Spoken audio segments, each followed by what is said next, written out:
Hello, ഇന്ന് ഞാൻ വന്നിരിക്കുന്നത് നല്ലൊരു കിഡിലും ടേസ്റ്റി ആയിട്ടുള്ള ചായക്കടിയുടെ റെസിപ്പി ആയിട്ടാണ്. ഈ ഒരു ചായക്കടി ഉണ്ടാക്കാൻ വേണ്ടിയിട്ട് എളുപ്പത്തിൽ തന്നെ നമുക്ക് ഉണ്ടാക്കിയെടുക്കാൻ പറ്റും. വലിയ ടൈമൊന്നുമില്ല.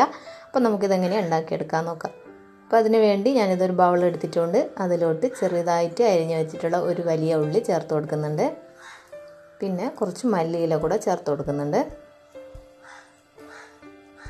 പിന്നെ ഒരു ചെറിയ പച്ചമുളക്, ഒരു ചെറിയൊരു കഷ്ണം ഇഞ്ചിയും അതേപോലെ 2 അല്ലി വെളുത്തുള്ളിയും കൂടെ ചെറുതായിട്ട് കട്ട് ചെയ്തത്, പിന്നെ ഒരു ചെറിയൊരു ക്യാരറ്റും.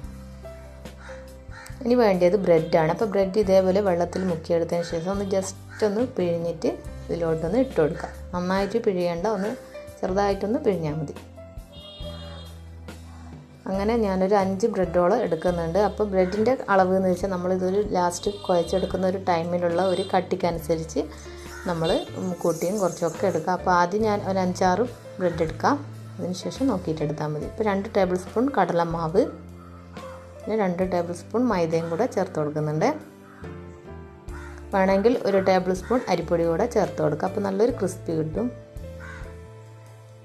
ഇനി ഇതിലോട്ട് 1 ടീസ്പൂൺ മുളക് പൊടിയും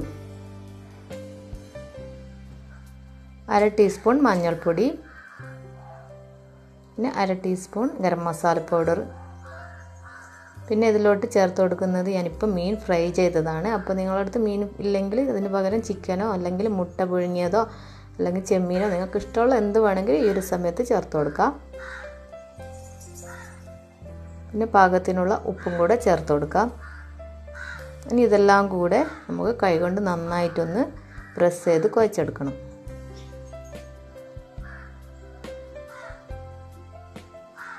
അപ്പോൾ ഇതിലോട്ട് ഞാൻ ഒട്ടും തന്നെ വെള്ളം ചേർക്കുന്നില്ല. അപ്പം വെള്ളം നിങ്ങൾക്ക് അഥവാ കട്ടി കൂടുതലാണെന്ന് തോന്നുകയാണെങ്കിൽ വേണമെങ്കിൽ ഇത്തിരി ഒന്ന് ചേർത്ത് കൊടുത്താൽ മതി. പക്ഷേ ഇതെനിക്ക് ഞാനെടുത്തത് കറക്റ്റ് അളവ് തന്നെയായിരുന്നു. ഒട്ടും തന്നെ വെള്ളം ചേർക്കേണ്ടി വന്നിട്ടില്ല. നമുക്ക് ഇതേപോലെ ഉരുട്ടിയെടുക്കാൻ പാകത്തിലാണ് കിട്ടേണ്ടത്. ഇനി നമുക്ക് ഇഷ്ടമുള്ള ഷേപ്പിൽ ഇതൊന്ന് ചെയ്തെടുക്കാം. അപ്പോൾ പ്രത്യേകം ഒന്ന് ശ്രദ്ധിക്കണം, കട്ടി കുറച്ചിട്ട് വേണം ചെയ്യാൻ വേണ്ടിയിട്ട്. അപ്പോൾ നല്ല കട്ടിക്കാണെങ്കിൽ ഉള്ളു വേവാൻ ചാൻസ് കുറവാണ്. അപ്പോൾ ഇങ്ങനെ ചെയ്തെടുക്കുമ്പോൾ നിങ്ങൾക്ക് ഇഷ്ടമുള്ള ഷേപ്പ് ചെയ്തെടുക്കുമ്പോൾ അധികം കട്ടിയില്ലാതെ ചെയ്തെടുക്കാൻ വേണ്ടി നോക്കുക. അപ്പോൾ ഞാനിത് കുറച്ച് ഇതേപോലെയും കുറച്ച് റൗണ്ട് ആക്കിയിട്ടും ചെയ്ത് വെച്ചിട്ടുണ്ട്. പക്ഷേ ഇങ്ങനെ ആക്കിയതാണ് ഒന്നും കൂടെ നല്ലത്, റൗണ്ട് ആക്കിയിട്ടുള്ളത്. അപ്പോൾ നിങ്ങളുടെ ഇഷ്ടത്തിനനുസരിച്ച് നിങ്ങൾ ചെയ്യാം.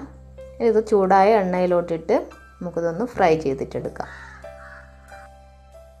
നമുക്കിത് തിരിച്ചും മറിച്ചും ഇട്ട് നന്നായിട്ടൊന്ന് ബ്രൗൺ കളറാകുന്നത് വരെ മീഡിയം ഫ്ലെയിമിലിട്ടിട്ടൊന്ന് ഫ്രൈ ചെയ്തെടുക്കാം. അപ്പം തീ അധികം ആക്കിയിട്ട് പെട്ടെന്ന് തന്നെ ഫ്രൈ ആക്കി എടുക്കരുത്. അപ്പോൾ ഒട്ടും തന്നെ വേവില്ല. അപ്പോൾ മീഡിയം ഫ്ലെയിമിലിട്ടിട്ട് വേണം ഇത് വറുത്തെടുക്കാൻ വേണ്ടിയിട്ട്. അപ്പോൾ ഇതാ ഇതിവിടെ ആയിട്ടുണ്ട്. നമുക്ക് ഇതേപോലെ തന്നെ ബാക്കിയുള്ളതും കൂടെ ഫ്രൈ ചെയ്തിട്ട് എടുക്കാം.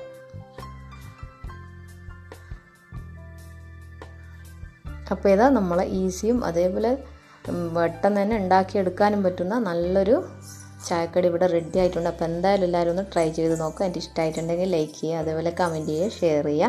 സബ്സ്ക്രൈബ് ചെയ്യാത്ത ആരെങ്കിലും കാണുന്നുണ്ടെങ്കിൽ സബ്സ്ക്രൈബ് ചെയ്യുക കേട്ടോ. അപ്പോൾ അടുത്ത റെസിപ്പി ആയിട്ട് കാണാം. Thank you.